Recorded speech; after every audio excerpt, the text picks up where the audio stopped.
मेरा नाम दिव्यांशु गंगल है। मेरी उम्र 27 साल है। मैं बिजली विभाग उत्तर प्रदेश पावर कॉरपोरेशन में उपखंड अधिकारी के रूप में इस वक्त आगरा में पोस्टेड हूँ। हमारी भारतीय संस्कृति के ऊपर जो कुठाराघात हो रहा है उस पर क्या कहना चाहेंगे? देखिए, बापूजी तो बहुत पहले से ही संस्कृति की रक्षा के लिए तत्पर थे। जब से कोई जानता भी नहीं था उन्हें, जब से इन्होंने एक घिनौना आरोप लगाया है, जो मतलब सोचिए कि इतने सारे साधकों ने कभी, और कोई सोच भी नहीं सकता है इतना घिनौना आरोप, और उसको एक छोटी सी कोर्ट में प्रूफ करके खुश हो रहे हैं। आगे की कोर्ट में मैटर को लटकाया जाता है, डेट पे डेट ले ली जाती है, वो सब हम जानते हैं। आप ऐसा कैसे कर सकते हैं कि उन्हें फंसाया गया है? 18 वर्ष की उम्र से मैंने दीक्षा ली हुई है, ऐसा नहीं है। और मैं ऐसा नहीं है कि मैं सिर्फ बाहर से मैंने एक बार लेके छोड़ दी या उसके बाद बस बैठ गए। मैंने आश्रम में, बहुत से आश्रम में, एक दो आश्रम नहीं, हमारा ट्रांसफ़र होता रहता है, तो हमने भरतपुर के आश्रम में, जयपुर के आश्रम में मैं वहाँ पे रहा हूँ। वहाँ पे मैंने जो शिविर होते हैं और जप अनुष्ठान होते हैं वो भी किए हैं।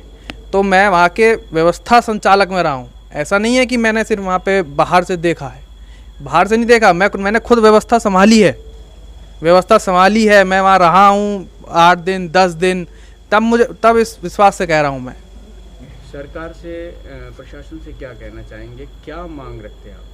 सरकार प्रशासन से यही कहना है, जब सलमान खान के केस में उसने 600 बच्चों का ऑपरेशन कराने के चक्कर में पूरे मीडिया ने ऐसा हल्ला बोला, ऐसा उसकी पीआर अपॉर्चुनिटी कर दी कि 600 बच्चों का इसने ऑपरेशन कराए हैं, इनको कैसे आप जेल में डाल सकते हैं।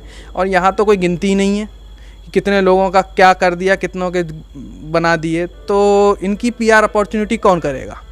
पैसा नहीं मिलता है तो क्या इसका मतलब ये थोड़ी ना है कि आप उनकी पीआर से अपॉर्चुनिटी नहीं करोगे। 18 वर्ष की उम्र में हमने दीक्षा ली थी। जब मैं 18 साल का था, दिल्ली में मैंने दीक्षा ली थी गुरु पूर्णिमा के ही अवसर पे। तो उस समय तो ज़्यादा मुझे पता नहीं था, पर फिर मैंने कहने पे, बापूजी के कहने पे, कुछ घर वाले हमारे आध्यात्मिक उसमें थे, तो मैंने कहने पे मैं करता रहा, एक नॉर्मल करता रहा। तो आप विश्वास करिए, मेरी 22 साल की उम्र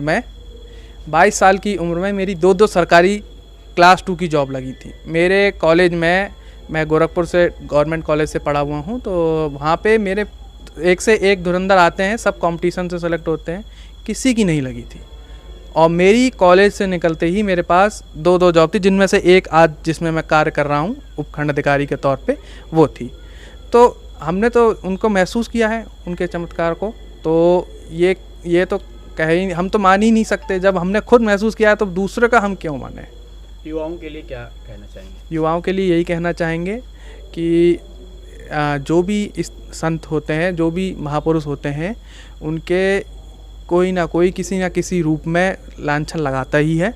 आप अपनी विवेक को विवेकानंद की तरह देखिए, उसको परखिए, तभी उन पे विचार करिए, वरना बहकाने वाले तो हज़ारों हैं और कोई एक ही मिलेगा लाखों में जो तुम्हें सही में आगे बढ़ाएगा।